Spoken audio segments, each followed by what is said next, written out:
Olá, queridos alunos, tudo bem? Faz dias que eu não venho aqui falar com vocês, né?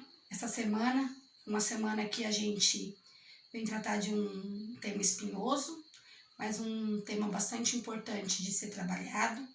E eu venho gravar esse vídeo para vocês para falar sobre um tema que nós trabalhamos no mês de novembro, que é o tema da consciência negra. Eu quero dizer para vocês que existe uma lacuna na história do Brasil, onde desde o Brasil colonial os negros são o aporte da história do Brasil, aonde os negros é a base e a estrutura econômica para que se forme uma história colonial forte, estrutural, como a gente pode ver com alguns historiadores que nós podemos citar. Acredito que Nelson Werneck Sodré, acredito que Caio Prado Júnior, acredito que nós podemos relembrar Boris Fausto, acredito que nós podemos citar também alguns outros historiadores, mas assim os mais de renomes que nós podemos citar seriam esses, mas que os negros eles servem de aporte econômico para a estrutura hierárquica que o Brasil vai se formar.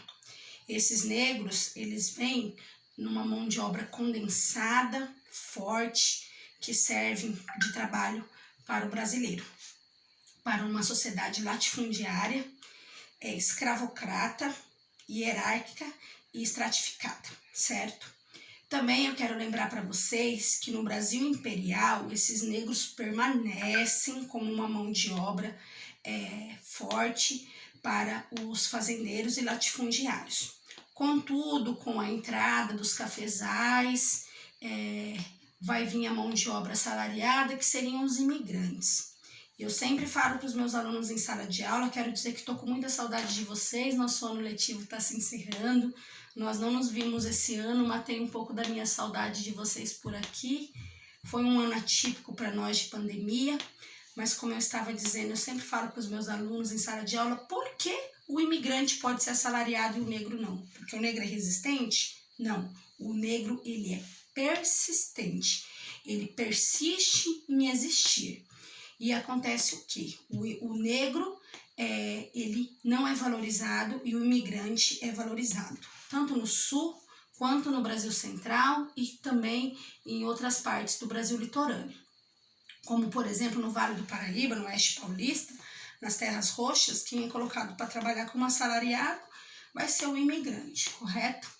E com a proclamação da República em si, a abolição da escravidão, é o imigrante que vai permanecer trabalhando como assalariado, e o negro marginalizado na Bahia, no caso, e com a capital brasileira no Rio de Janeiro, esse negro migra para o Rio de Janeiro e é esse negro que vai ficar no subúrbio do Rio de Janeiro, que é a favela, que são o morro, e no caso seria esse negro que vai ficar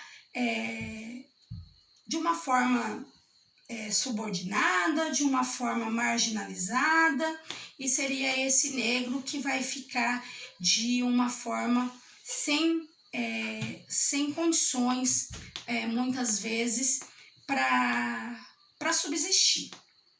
Esse negro, muitas vezes, é a mulher violada, é o negro que vai para as drogas. E aí, na lacuna da história do Brasil, a gente vai ver na redemocratização, 1984, 1988, 1994, 1996, com a Lei de Diretrizes e Bases Brasileira e também com os temas transversais, vai existir uma lei que vai falar sobre a questão da consciência negra. Então, nós estamos aqui para falar sobre a questão da consciência negra.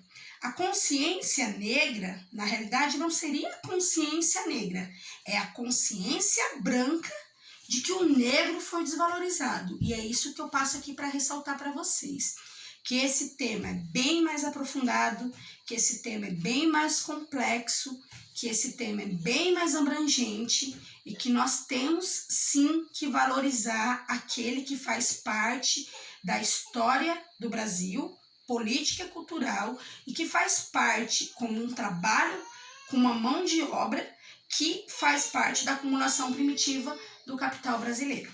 Então, se existe essa lei, é porque existe uma lacuna na história do Brasil.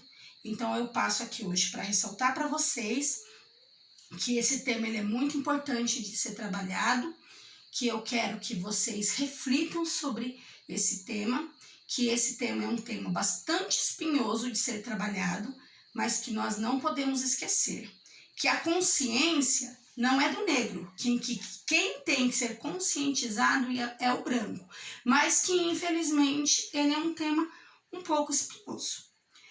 Queria poder falar mais para vocês, mas primeiramente eu quero agradecer por esse ano que está se findando, dizer que foi um ano bastante difícil para vocês e para nós no interior das nossas casas, mas que foi um ano que nós vencemos, um ano atípico, um ano de pandemia, dizer que a saudade foi grande, que a dificuldade também foi grande, mas que mesmo um pouco na distância nós vencemos aqui nessas plataformas que nós montamos para vocês no interior das nossas casas, e vocês venceram aí no interior das casas de vocês, resolvendo as atividades de vocês, estando no lar com a família de vocês.